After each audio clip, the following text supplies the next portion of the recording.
Welcome back to the channel. In this Photoshop tutorial you will learn how to design a classy restaurant menu poster with clean layout and appetizing visuals.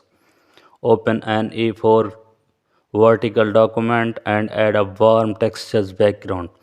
Insert food photos in circular frames and add a dark overlay behind the menu sections. Type the restaurant name in elegant fonts.